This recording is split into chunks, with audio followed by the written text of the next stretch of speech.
Okay, let's do this fucking shit.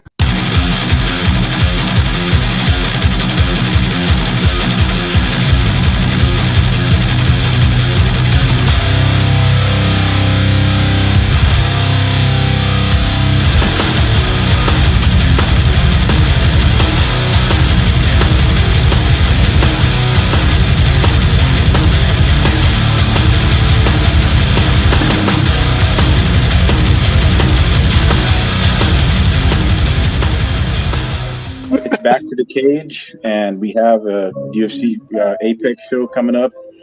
Edson Barboza against Sodiq Yusuff, and we could do the entire card or main card, whatever you guys want to do. Yeah, we can do the main card. Yeah, I'm And the good with main poster. card. How about that Oh, poster? dude, let's start off with that fucking ridiculous poster, dude.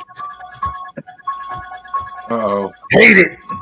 Oh, that is cheese. This poster is just That looks the like a epitome. freaking, like, Bro, That's if you look up recycled like a the motherfucker. definition of throw shit on a wall and whatever sticks, go with it, this is it. That's it right there, bro. that's recycled like years ago, I guys. fucking hate it. Yeah, Yeah. dude. That looks like an old Barboza poster. Barboza's not even bald anymore. I'm just kidding. Exactly. I know, right? Yeah. Good call. He's got an afro.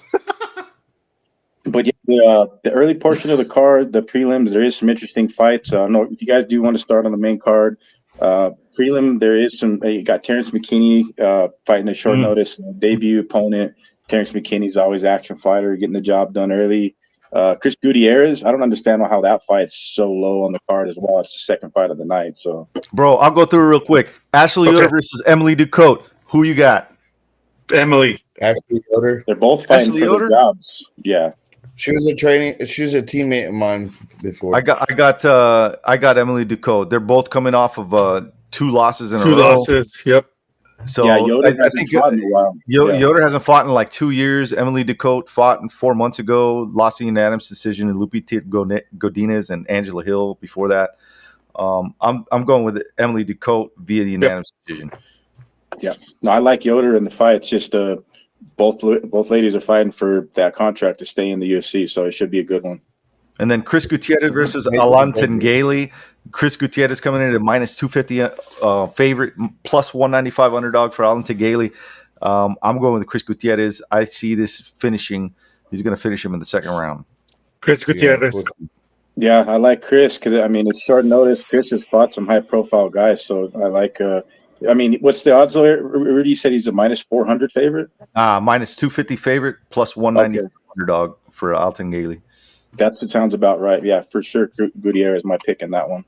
And then we got Irina Alekskiva versus Melissa Dixon. Both are 5. Well, Alekskiva's 5-1-0. Melissa Dixon's 5-0. Melissa Dixon is probably the freshest thing out of England right now. Minus 140 favorite, plus 115 underdog for the Russian. I'm going with the dog, Irina Alekskiva. I think she's got a little more, talent under her belt. And I think she's going to win this fight by decision.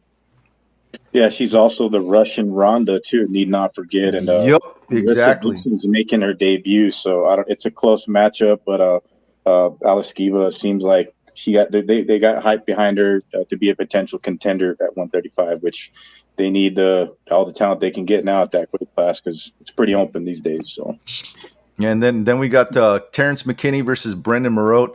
Brendan Marotte's 3 fights in a row. He is. I don't see the odds on this one yet. He's a short notice opponent too. Yeah, short notice opponent. McKinney is 94% favored on Tapology. As far as the betting odds go, that's gonna take me a minute to get up, but I'm going Terrence McKinney. I don't think this other kid stands a chance. Yeah. I think minus 550 favorite for Terrence McKinney, plus 400 underdog for Marotte. Yeah, I think Brandon Marotte is a New England cartel guy. Making his debut against Terrence McKinney, who's usually gets the job done quickly in the first round. So I think he could probably get it done in under 2. Brandon, tough task against a guy who's just wicked the early portions of the first round, and I see Terrence McKinney getting the finish here. That's my pick. And next up, we got Tainara Lisboa versus Ravina Oliveira. These I don't know who Oliveira, these bro. are. Minus 370 favorite for Lisboa. Oliveira plus 290 underdog. Oliveira's won like 6 or 7 in a row. Lisboa's Dude, on a 4-fight win streak. Ravina is gonna knock the shit out of Lisboa, dude. I say Yeah, man, second round knockout. Ravina Oliveira, like all her wins are by finishes. They're finishes. Mhm. Finishes. You know, not so much for Lisboa. You know, she's, you know, she No. finishes, has a couple of decision losses. I don't know, man. I think it's a bad matchup for Lisboa. I don't know why the odds are 370 favorite, but whatever, man. I'm going with the dog. Same here. Yep. Yeah, same. That's a tough pick. Yeah, I'm gonna stick with Lisboa. That's what I got on Tapology, but I think she's a little bit better in the stand up and in the clinch. It may be a tough decision win, but You're probably right though. Yep. But moving on to the main event of the prelims, Darren Elkins, who just fights in the UFC forever. He's been around, fought everybody. He's fighting TJ Brown. Who do you got, Josh? Not Elkins. You got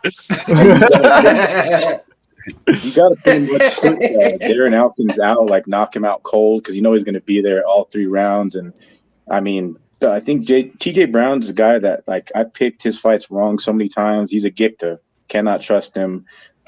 He's got a lot of finishes though too, but he's definitely going to have to get a finish to get Darren Elkins out of there, because you got to literally kill the guy. So the only way TJ Brown is going to win this fight is by decision, bro. And he's got to outwork and outclass Elkins. Yeah, and that's the problem is, you know, all his fights go to decision. And you know, if you're betting on winning a decision fight against Darren Elkins, yeah, that's gonna be tough. You're gonna have a long fucking night, man. He's a minus 185 favorite, plus 155 underdog for Darren Elkins. I'm going with a dog, Darren Elkins. I just think he's got more dog in him than TJ Brown does to win a decision fight, man. You got to put this guy out, dude. You got to put him out. Yeah, Mark, who do you got? Elkins. Yeah, because I mean, he's nicknamed Damage for real, and he's taking damage just in like every single fight. And I think the submission part of it though, TJ Brown is pretty good on the ground, but Darren Elkins is just a dog. Like, and him as an underdog, Rudy, that is a pick. That's what I highly. That's definitely a solid lock. Solid lock on a dog pick, man. Yeah, for sure. Moving on, at the main card, kicking off the main card, this is an amazing matchup with the 2 prospects, up-and-coming guys. Yep. Contender series. Yeah, they might fight later down the road, but this is a premier matchup for the main card. C-Rod, Christian Rodriguez against Cameron Simon. Cameron's been looking sharp. C-Rod, of course, got the big win over Rosas Jr., stopped the hype, of Rosas Jr., and he looked great too. Like, early in the fight, he was able to hold Rosas down and do whatever he pretty much wanted to, and kind of humbled him a bit. But he's got to cut off the cage. He's got to make Simon work and be technical and sharp, because Simon is a sniper. He's an absolute killer at that weight class. Dynamic guy, KO ability. It's gonna be a tough fight, man. My pick is Cam Simon by decision, though. I'm gonna go with MSP winning round 2 with the KO, man. Yeah, Christian Rodriguez minus 140 favorite. Cameron Simon's a plus 115 underdog. He's 9-0, bro, and he's the underdog here. That's ridiculous, dude. I think a lot of it has to do with Christian Rodriguez's last fight against Raul Rosas kind of I think so too, and derailing the hype train. And I don't know, man. I think just Cameron Mitchell is just overall better, well-rounded, man. And that motherfucker hits hard, dude. So it's going to be a tough night for Christian. I think Cameron Simon's going to win this fight. I'm going with another dog, Cameron Simon. Yeah, Josh, who do you got?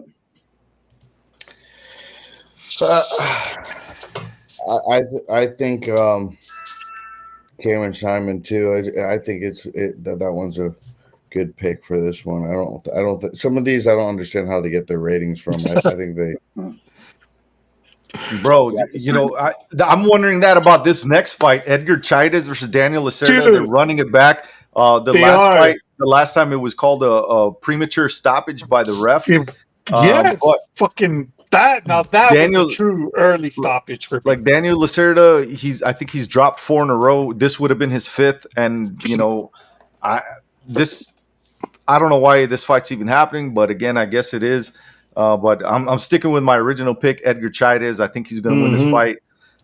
He was on his way to winning the first one between these two, and yeah, I don't think this is going to be the final fight for Lacerda in the UFC. Yeah, puro Chicali, bro. He's gonna fucking. We broke it down, back when it happened though, the true early stoppage, like you said, Rob. But yeah, man. Yeah, I see Chairez just giving him problems, snatching something up, or just maybe it goes to a second round and he gets a finish at some point. But I'm going with the Mexican, and is he the underdog too, right, Rudy? Or he's the moderate favorite. No, Okay, he's a minus 280 favorite, plus 225 underdog for Lacerda. Proper. Okay, cool. But Mark and Josh, I don't know who you guys got. Cheers. I'm not too versed on this fight either, so Yeah, Chairez. they rebooked it due to ref miscue there, but yeah, It's a bunch of Mexicans, bro. That's all you need to know. Ole. But the next fight though, it's short notice. Andre Petroski is stepping in to fight Michel Pereira, who was forced to move up to 185 due to weight cutting issues against Stephen Due to being a Thompson. fat fucking bitch. I'm sorry. Probably the biggest fight of his career. He dropped the ball there, but he gets a guy in Andre Petroski who came out and said that, I guess he had like an ADCC match coming up, and just said, fuck it, I'm going to fight Michel Pereira. It's a 28 against 27 ranking wise, according to Tapology, but it's striker versus grappler, and we know what Michel Pereira does. He's a wild man, and he doesn't give a fuck. But he has a cardio issue, and I don't know if the cardio is going to be a little bit better at 185. What do you think? I think it will. If that weight cut takes a lot out of him. Have you seen him get to the scale? Yeah, hell yeah. He looks like shit. I think when he goes to the scale this time, we'll see right then that we might see a different Pereira. Yeah. Yep. Yeah, I'm waiting for Fight Night to really make my decision. Right now, I'm going Pereira by decision, just based on the fact that he's just got better. He's got better wins under his belt, and they were all by decision. Andre Petroski, his recent fights have been decisions. I mean, a decision to Wellington Turman. Come on, bro. He did submit Nick Maximov. I mean, he did, derailed that hype train real fucking fast. Quickly too. Yeah, bro. I mean, this dude's just a strangler. Like he'll take your fucking back and choke you out if he gets a chance. I just don't think that Pereira is going to give him that chance unless he gets tired. But like you guys are alluding to, I don't think that's going to happen. I think we're going to see a different guy hitting the scales tomorrow. Yeah, he's Pereira's always. Right, go ahead, Josh. We'll know at weigh-ins for sure. Yeah, for sure. Yeah, because Pereira, we know what he brings. He's pretty flashy, wicked stand-up. Like, we could see just a backflip, kick to the face, KO. You know what I mean? It's just like my video that went viral on Facebook, where I just said that it's just he looks like one of those characters on a video game where you just push all the buttons and he does whatever the fuck he wants. You're so dumb. I think he'll stop some takedowns of Petroski and make it just a stand-up fight, and that's his. I mean, he's just had so many looks. Like, the guy's got how many fights in his record? Like, he's seen a lot of people out there, and this is a grappler striker matchup, and Michel shines in the striking department. He wins by TKO, KO, second round. Yeah, this fight could have been co-main event. The next fight could have been co-main event, but the co-main event shouldn't have been the co-main event. But the next fight is Jonathan Martinez versus Adrian Yanez, minus 110. It's basically dead even, bro. This is a pick'em's fight. Jonathan Martinez is coming off of like a 5-6 win streak in a row. Yanez lost his most recent fight against Rob Font. I think he was on a 6-fight win streak before that. But this is a badass, interesting fight. I don't know who to pick. I'm going for Martinez, man, as a decision win. Because Yanez is hard to put out. I mean, Yeah, he got KO'd with Rob Font, but I mean, it's fucking Rob Font. Yeah, and I don't think You Jonathan can't get mad Martinez. at that, you know. I don't think Martinez has that So, kind of power to no. put him out. So I think No, Jonathan it's gonna go Martinez by decision, bro. by decision is a smart choice, a smart pick Mhm. anyway. Yeah, Font's hard to put away. So. Yep. Yeah, because Martinez is the guy lately that's just been beating guys he's not supposed to be beat. Like he beat Yeah, bro. Nurmagomedov, he beat Cub Yeah. Swanson, Vince Morales. Yeah, and he's on a 5-fight win streak. Previous, like you said, Rob Yanez is on a run, and he wants to get back up there. And going through Martinez, man, he's going to have that kick defense. He's got power. He can finish the fight for sure because Martinez has been hurt before previously, but you can't get reckless, man, because Martinez does throw those heavy leg kicks. So watch out for that early in this fight. But I think it's a 49-51 fight. It's a dog fight, man. It can go either way. I'm going to lock in Martinez for the win, though. This should have been a co-main event, bro. It should have. Yep. This bullshit Jennifer Maia versus Viviane Araújo. I don't know what they were thinking, bro. Jennifer Maia. That should have been the fucking first fight of the prelims. Yeah, she's a 2-fight win streak, both by unanimous decision. Her losses before that by unanimous decision. Like all her fights are unanimous decision. Viviane Araújo, her last 2 fights she lost by unanimous decision. She won by unanimous decision before that against her Andrew Lee. Like all her fights are unanimous decision. This is going to be the sandwich of the night fight, guaranteed. Yep. You could lock that shit in. It's going to be boring. So take the time out of your day, make a big ass sandwich for this fight because it's going to be 3 rounds of boring. Boring. I got Jennifer Maia. By the way, well, I mean that's gotta be the smart choice to pick Jennifer Maia to win. Viviane's last fight in the UFC. Hey, I'm not mad at that. Yeah, because both ladies have fought like all the best competition. I mean, Araujo's last fights were against the champ and who else previously. So she's seen a lot of looks, a lot of decision fights. But Maia, since she fought for the belt, like when she fought Valentina, it's one fight. You know, what is she on, a 2-fight win streak, right? Yep, 2-fight win streak. Yeah, so since Invicta, she's fought all the best ladies. So I think it could be Viviane's last fight, like Rudy said. I'm gonna pick Maia. Not truly interested in the fight. I don't know why it's placed at the co-main event, but yeah, we'll go with Maia. Final fight, guys. Final fight. Let's go Barboza. Main event, we got Sodiq Yusuff versus Edson Barboza. -165 favorite for the Nigerian Sodiq Yusuff.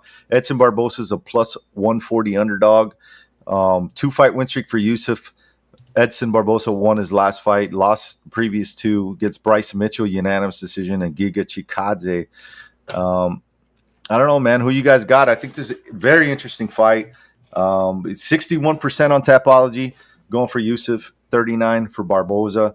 I like Yusuff, but I just think Barboza has too many tricks in the bag, bro.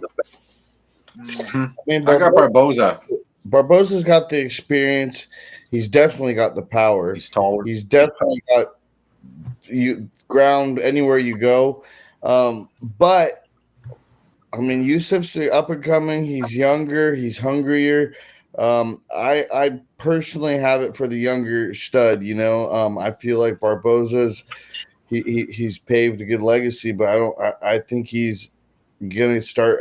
I mean, if not now, he's gonna start getting eaten up by these younger guys. Yusuff's gonna be a real challenge. I'm picking Yusuff by decision, man. Yeah, and lately he's looking jacked as ever at 39 years old and 37. Is he 37? Okay. Yeah, he's 37. Sodiq is 30 years old, 5'11", 75-inch reach, 5'9" for Sodiq, 71-inch reach advantage. So he's got the height and reach advantage. He's got the age advantage. He's got the experience. I don't know, man. I think it's a bad matchup for Sodiq, but it could be good, man, because if he does win, then that just puts him at a higher echelon, you know. But I don't know, bro. I don't like anybody. That's a good name to have on your belt. I don't like anybody fighting Edson Barboza. You know, his fight against bro, he took Bryce Mitchell to unanimous decision. And Bryce was supposed to just strangle his ass, and he pretty much did, wet blanketed his ass.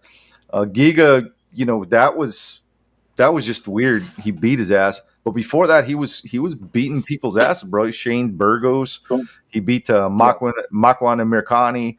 But his last fight against Billy Quarantillo, he won with a knee. First round, I don't know, man. Yeah, bro. This Edson Barboza, after that last fight, this dude looks hungry, bro. Yeah, it's a big fight for Yusuff. It's the biggest fight of his career based on previous competition. And it comes down to that Barboza is still the gatekeeper. You got to go through him if you're going to make a big name and crack the top 15, the top 10. So, man, Barboza, he's known for chewing up that front leg. He's still dynamic. He's still got that KO power. He proved it against Billy Q. He could catch Sodiq Yusuff. It's his first 5-round fight. I don't see the fight going all 5. I'm going to pick Edson Barboza. No. I'm not even mad if Sodiq wins, but based on my picks, folks, if you put $5 on these picks, you're going to win $725. Hell yeah. That's not bad. Hey, and the last event, bro, I would have won like $3,000 off a $2 bet. Had fucking, you know, fucking Dawson. Yeah, Dawson lost, bro. He freaking lost to Bobby Green, dude. Like, who the fuck? Bobby Green fucking. I was like, no, You gotta fuck up everyone's parlay. Bro, he screwed up everything for me. I wasn't mad. I mean, I was at for a little bit, but then I was like, man, fucking Bobby Green, dude. Yeah, that was Bobby fucking Green, dude, just fucking destroyed. Still killing it. Like what, 14 years in the game, still beating these top contenders, and I'm still waiting for that Jim Miller Bobby Green announcement to make it happen. Yeah, it might. Matchmakers do listen to us. So before we close shit out here, Josh, do you have anybody you want to shout out? Any sponsors you want to give some love to? Yes, I would love to. Thank you. I have Decatur Boxing and Xavier Biggs coached me through this fight. I'm going to have Joe Elmore and Mike Bardsley in my corner, give out thanks to them, to my family. I want to give a special shout out to my sponsors, Barber Orthopedics, ATL Dispensary. I want to give a shout out to HK USA for the fight gear, Suffer Party for everything they've done to take care of me and designing my clothes. Loganville Ford, Priceless Nutrition, and my company, Champion Heating and Air. Awesome, dude. I love HK USA, man. Simpson, he's just an amazing guy. They're just awesome, dude. And I'm so happy that HK USA is sponsoring you. That's like my first people that I shout out before we start the show is HK USA. They love FightbookMMA, and that's awesome, man. I'm really happy. Yeah, he's made my fight gear the past few fights. Yeah, dude. Came out awesome. Yeah. I mean, he's on top of it.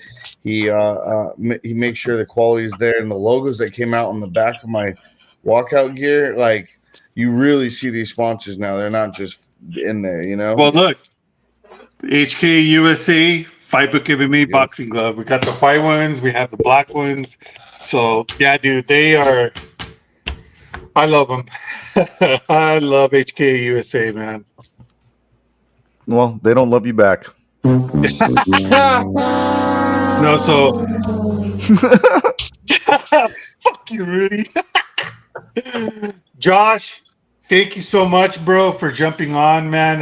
We've been trying Thank you guys for having me. Dude, we've been trying to get you on the show for like the longest time, but things have been happening that we just could not get you on, and we are so happy that we got you on today. 1 week out of your fight, yeah, man, we're not gonna miss it. Yeah, remember, folks, he's fighting on the next BKFC event, October 20th. That is next Saturday, right? Yep. Next Friday. Friday. No, next Friday. Yeah, next Friday, Next Friday. BKFC 52. Don't miss it, folks. Right on. Well, David, you know what to do, brother.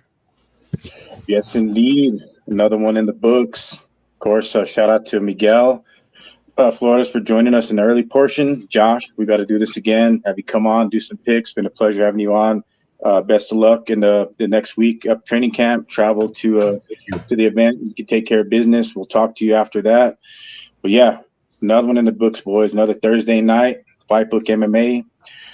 For all the latest combat sports news around the world, around the clock, you know where to go. It's FightbookMMA.com. For all our previous episodes and podcast platform, wherever you get your podcasts, search Fightbook MMA, sitting ringside. Follow us on all social medias at Fightbook MMA. For myself, Dave Rodriguez, Mark Andrew Miller up north, Josh Mayer, Rudy Lara down south, and the boss, Roberto Villa. See you next time. Enjoy the fights. We out. Peace. Thank you.